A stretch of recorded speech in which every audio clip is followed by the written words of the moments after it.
آج ہمارے پاس سیالکوٹ پر لکھی گئی ایک تحریر آئی ہے جس میں تاریخ، ادب اور صنعت سب کچھ شامل ہے۔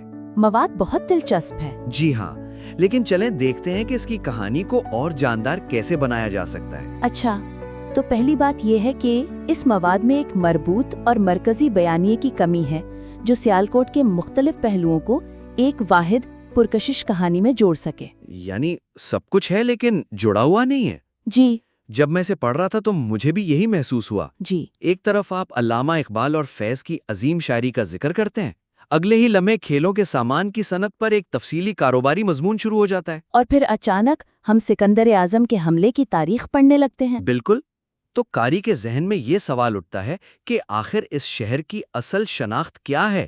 کیا یہ شاعروں کی سرزمین ہے، کاریگروں کا مرکز، یا جنگجوؤں کا میدان؟ کا ایک مجموعہ لگتی ہے۔ ہر حصہ اپنی جگہ پر معلوماتی ہے لیکن ایک ساتھ مل کر یہ ایک واضح تصویر نہیں بناتے۔ کمزوری یہ ہے کہ قاری کو خود یہ محنت کرنی پڑتی ہے کہ وہ ان تمام ٹکڑوں کو جوڑ کر کوئی مطلب نکالے۔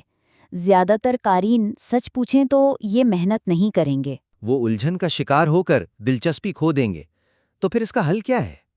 اتنی مختلف چیزوں کو جو صدیوں پر پھیلی ہوئی ہیں جوڑے کیسے؟ اس کا حل ایک مضبوط مرکزی خیال یا تھیم کو قائم کرنے میں ہے۔ آپ کو یہ فیصلہ کرنا ہوگا کہ آپ سیالکوٹ کی کون سی ایک بڑی کہانی سنانا چاہتے ہیں، اور پھر ہر تتھے کو اس کہانی کے ثبوت کے طور پر استعمال کرنا ہوگا۔ ٹھیک ہے۔ آئیے کچھ ممکنہ زاویوں پر بات کرتے ہیں۔ مثال کا طور پر ایک زاویہ استقامت اور نئی زندگی کا شہر ہو سکتا ہے۔ یہ دلچسپ لگ رہا ہے۔ اس کا کیا مطلب ہے؟ اس کا مطلب یہ ہے کہ آپ کہانی کو سیالکوٹ کی بار بار تباہ ہونے اور ہر بار پہلے سے زیادہ مضبوطی سے ابھرنے کی صلاحیت کی گرد بنیں۔ اچھا۔ تاریخ اس کی گواہ ہے۔ سکندر اعظم نے قدیم شہر ساگالا کو ملبے کا ڈھیر بنا دیا، لیکن کچھ ہی عرصے بعد راجہ مناندر اول کے دور میں یہ علم و حکمت کا ایک شاندار مرکز بن کر ابھرا۔ اور پھر تقسیم ہند کو دیکھیں، جب ساری صنعت تباہ ہو گئی لیکن چند ہی دہائیوں میں یہی شہر کھیلوں کے سامان کا عالمی مرکز بن گیا۔ بالکل، ہر تباہی کے بعد ایک نئی زیادہ شاندار تعمیر ہوئی۔ اور اس بیانیے میں تو پورن بھگت کی لوک کہانی ایک بہترین استعارے کا کام دے سکتی ہے۔ اسے بھی تو کنویں میں پھینک دیا گیا تھا لیکن وہ فنا نہیں ہوا بلکہ ایک روحانی پیشوا بن کر ابھرا۔ بالکل، آپ نے میری بات پکڑ لی۔ پورن بھگت کی کہانی اس تھیم کو ایک جذباتی اور ثقافتی گہرائی دے گی۔ تو یہ صرف تاریخی واقعات کی فہرست نہیں رہے گی بلکہ شہر کے کردار کی کہانی بن جائے گی۔ جی، اچھا، ایک دوسرا زاویہ بھی ہو سکتا ہے، تاریخ کا عالمی گاؤں۔ تاریخ کا عالمی گاؤں؟ یعنی آپ کہہ رہی ہیں کہ سیالکوٹ آج کا کوئی گلوبلائزڈ شہر نہیں بلکہ یہ ہمیشہ سے ہی ایسا تھا؟ جی بالکل۔ یہ تو شہر کی پوری شناخت ہی بدل دیتا ہے۔ ہم اسے ایک مقامی صنعتی مرکز سمجھتے ہیں لیکن دراصل یہ صدیوں پرانا ایک بین الاقوامی کھلاڑی ہے۔ یہی تو اس زاویے کی خوبصورتی ہے۔ آپ اس بات پر توجہ مرکوز کریں کہ سیالکوٹ کے عالمی روابط کتنے قدیم اور مسلسل ہیں۔ یہ کہانی یونانیوں سے شروع ہوتی ہے، سکندر اور میناندر۔ پھر مغل دور میں آتی ہے جہاں سیالکوٹ کا بنا ہریری کاغذ پوری دنیا میں مشہور تھا اور برآمد ہوتا تھا۔ اور آج یہ سلسلہ ایڈیڈاس، نائکی اور فیفا ورلڈ کپ جیسے عالمی برانڈز کے ساتھ شراکت داری تک پہنچ گیا ہے۔ اس زاویے سے سیالکوٹ عالمی گیریت کی ایک زندہ مثال کے طور پر سامنے آتا ہے، جہاں مقامی ہنر نے ہمیشہ عالمی منڈی سے اپنا رشتہ جوڑے رکھا ہے۔ یہ بھی ایک بہت مضبوط گانیہ ہے۔ اور کیا کوئی تیسرا آپشن بھی ہے؟ ہاں، ایک تیسرا زاویہ ذہانت اور ہنر کا گہوارہ ہو سکتا ہے۔ یہاں آپ کی کہانی کا مرکز وہ غیر معمولی لوگ اور ہنر ہوں گے جو اس شہر کی مٹی سے اٹھے۔ اچھا، جیسے؟ اس کی شروعات آپ شہر کے افسانوی بانی راجہ سالیبان سے کر سکتے ہیں جو ایک تعمیر کرنے والے تھے۔ پھر آپ اقبال اور فیض کی شاعرانہ ذہانت کی طرف آتے ہیں جس نے سوچ کے دنیا بدل دی۔ اور پھر آپ اس سلسلے کو آج کے دور سے جوڑتے ہیں جہاں کھیلوں کے سامان اور جرائی کے آلات بنانے والے کاریگروں کا ہنر دراصل ایک جدید ذہانت ہے۔ صحیح، یہ صرف ہاتھ کا کام نہیں، یہ پریسیجن اور جدت کا کام ہے۔ اور آپ کے مواد میں جو تعلیمی تحقیق کا حوالہ ہے وہ بھی اس تیسرے زاویے میں بالکل فٹ بیٹھتا ہے۔ جی ہاں، اس تحقیق میں کہا گیا ہے کہ کاروباری شخص کی تعلیم اور علم برآمدات کو بڑھانے میں اہم کردار ادا کرتے ہیں۔ تو یہ صرف ہاتھ کا ہنر نہیں بلکہ علم اور ذہانت کا تسلسل ہے۔ بالکل۔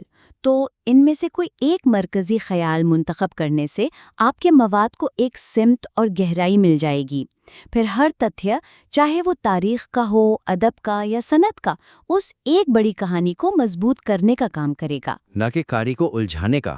جی، ٹھیک ہے، تو ان تینوں میں سے کوئی بھی تھیم کہانی کو ایک مضبوط بنیاد فراہم کر سکتا ہے۔ اور آپ نے استقامت والی تھیم میں پورن بھگت کا ذکر کیا، جو مجھے ہمارے اگلے نقطے پر لاتا ہے۔ اچھا۔ اس مواد میں راجہ سالیبان اور پورن بھگت کی لوک داستانیں تو ہیں، لیکن ایسا لگتا ہے جیسے انہیں آخر میں بس جوڑ دیا گیا ہو۔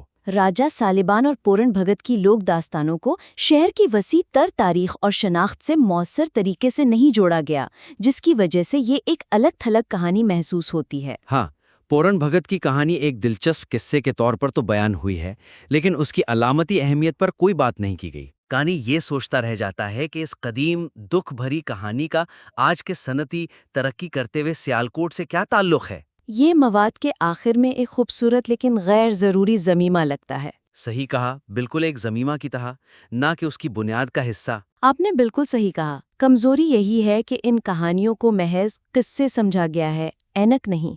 انہیں شہر کو سمجھنے کا ایک ذریعہ نہیں بنایا گیا۔ تو پھر تجویز کیا ہے؟ میری تجویز یہ ہے کہ ان اساطیری اور لوک روایات کو ایک علامتی اینک کے طور پر استعمال کیا جائے، جس سے شہر کے کردار، اس کی تاریخ اور اس کی موجودہ کامیابیوں کو سمجھا اور بیان کیا جا سکے۔ لیکن کیا اس سے کہانی میں غیر ضروری پیچیدگی نہیں آ جائے گی؟ آج کا قاری جو فٹ بال اور سرجیکل آلات کے بارے میں جاننا چاہتا ہے، وہ پورن بھگت کی 1000 سال پرانی کہانی میں کیوں دلچسپی لے گا؟ یہ ایک بہت اہم سوال ہے، اور اس کا جواب کیسے میں ہے۔ اچھا؟ اگر آپ اسے صرف ایک بلانی کہانی کے طور پر سنائیں گے تو یقیناً لوگ بور ہوں گے، لیکن اگر آپ اسے شہر کی اپنی کہانی کے متوازی چلائیں تو یہ طاقتور ہو جائے گی۔ یعنی؟ مثال کے طور پر پورن بھگت کے ساتھ ہونے والی ناانصافی، اس کا اندھیرے کنویں میں پھینکا جانا اور پھر وہاں سے نکل کر روحانی بلندی حاصل کرنا، اس پورے سفر کو شہر کی اپنی آزمائشوں سے جوڑیں۔ اچھا، جیسے سکندر کے ہاتھوں شہر کی مکمل تباہی کو پورن کے کنویں میں پھینکے جانے سے تشبیہ دی جائے؟ جی، یا تقسیم ہند کے بعد معاشی بربادی اور پھر اس سے ابھرنے کو اس کی روحانی فتح سے جوڑا جائے؟ بالکل۔ اور 1965 کی جنگ کے دوران شہر کا بہادری سے دفاع، جب اسے ہر طرف سے خطرہ تھا، یہ بھی تو ایک آزمائش تھی۔ جب آپ ان تاریخی واقعات کو پورن بھگت کی کہانی کے ساتھ بیان کریں گے تو قاری کو یہ احساس ہوگا کہ ہر مشکل کے بعد یہ شہر ایک نئی اور زیادہ مضبوط شناخت کے ساتھ ابھرا ہے۔ بالکل پورن بھگت کی طرح۔ بالکل پورن بھگت کی طرح۔ اس طرح یہ کہانی ماضی کا قصہ نہیں رہے گی، بلکہ شہر کے ڈی این اے کا حصہ بن جائے گی۔ اور راجہ سالیبان کے کردار کو کیسے استعمال کیا جا سکتا ہے؟ راجہ سالیبان، جو سیالکوٹ قلعے کے بانی کہے جاتے ہیں، انہیں آپ تعمیر اور دوبارہ تعمیر کے مرکزی خیال کے لیے ایک نقطۂ آغاز بنا سکتے ہیں۔ ایک بنیاد کے طور پر؟ جی، سالیبان نے قلعہ بنا کر ایک بنیاد رکھی، پھر صدیوں بعد منینڈر نے تباہ شدہ شہر کو دوبارہ تعمیر کیا، غوری حکمرانوں نے قلعے کی مرمت کی، اور پھر تقسیم کے بعد صنعت کاروں نے ایک نئے صنعتی سیالکوٹ کی بنیاد رکھی۔ یہ سب ایک ہی تاریخی تسلسل کی کڑیاں ہیں۔ صحیح۔ اس طرح سالیبان صرف ایک افسانوی راجہ نہیں رہتے، بلکہ وہ اس شہر کے تعمیر کے جذبے کی پہلی علامت بن جاتے ہیں۔ اچھا، تو پورن بھگت کی کہانی کو ایک استعارے کے طور پر استعمال کرنا اسے محض ایک قصے سے بڑھ کر شہر کی روح کا حصہ بنا دے گا؟ جی ہاں۔ اور یہ روح یا کردار کی بات جو ہے، مجھے لگتا ہے یہ ہمارے تیسرے نقطے سے بھی جڑی ہے کہ شہر کا ماضی اور حال آپس میں جڑے ہوئے محسوس نہیں ہوتے۔ ہاں، اور یہ شاید سب سے بڑا خلا ہے۔ مواد شہر کی قدیم تاریخ اور اس کی جدید صنعتی حیثیت کے درمیان واضح اور مضبوط تعلق قائم کرنے میں ناکام ہے، جس سے تو کیا کا سوال پیدا ہوتا ہے۔ بالکل، ایسا لگتا ہے جیسے دو الگ الگ شہروں کی بات ہو رہی ہو۔ ایک طرف آپ قدیم شہر ساگالہ کی شان و شوکت اور منیندر کے فلسفے کی تفصیلات بتا رہے ہیں، اور دوسری طرف آپ ڈی ایچ ایل کا ایک مضمون پیش کر رہی ہیں، جس میں بتایا گیا ہے کہ فیفا ورلڈ کپ کے لیے فٹ بال کیسے بنائے جاتے ہیں۔ قاری کو یہ تو کیا والا سوال پوچھنے پر مجبور کیا جاتا ہے، بھئی مغل دور کے کاغذ سازوں کا آج کی سرجیکل آلات کی صنعت سے کیا لینا دینا؟ یہ تعلق کہیں بھی واضح طور پر بیان نہیں کیا گیا۔ کمزوری یہی ہے کہ یہ تعلق قاری کے تخیل پر چھوڑ دیا گیا ہے، اور یہ ایک بہت بڑا بوجھ ہے۔ تو اس کو کیسے ٹھیک کیا جائے؟ اس کو دور کرنے کی تجویز یہ ہے کہ آپ شہر کی تاریخی میراث اور اس کی عصری صنعتی مہارت کے درمیان براہ راست اور واضح پل بنائیں۔ آپ کو یہ ثابت کرنا ہوگا کہ آج کی کامیابیاں کوئی حادثہ نہیں ہے، بلکہ یہ صدیوں پرانے ورثے کا ایک منطقی نتیجہ ہے۔